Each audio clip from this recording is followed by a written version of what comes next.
La question de démarcation des frontières entre la République démocratique du Congo, l'Ouganda et le Rwanda, ainsi que l'évaluation de l'opération Likofi. Ajouté à cela, le déploiement des éléments de la police nationale congolaise était au centre des entretiens entre le ministre de l'Intérieur et les responsables des services de sécurité de la République démocratique du Congo. Le point avec Vicky Moukeba.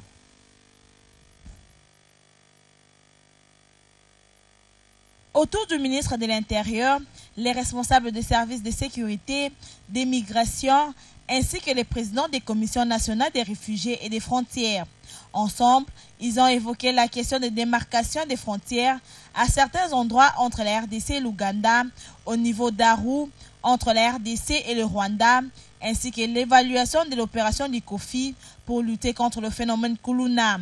Après avoir auditionné le rapport du secrétaire permanent de la Commission des frontières en RDC, il a été décidé de replacer les bornes là où elles ont été détruites et là où elles n'existent pas entre la RDC et l'Ouganda.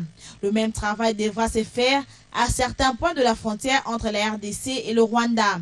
Au sujet de l'opération Likofi, le ministre de l'Intérieur, Richard Mouyej Mangez-Mons, a réaffirmé l'engagement du gouvernement pour la poursuite de cette opération. Question d'éliminer toutes les poches d'insécurité observées à Kinshasa et de mettre fin à cette nouvelle forme de banditisme urbain. Bien avant, le ministre de l'Intérieur, Richard Mouyej, s'est entretenu avec la délégation de la MONUSCO.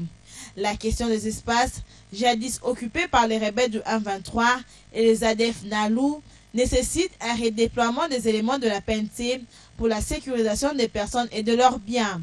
Le numéro 2 de la MONUSCO, Abdallah Wafi, a rassuré le ministre de l'Intérieur de l'accompagnement de la mission des Nations Unies en RDC en faveur du gouvernement congolais.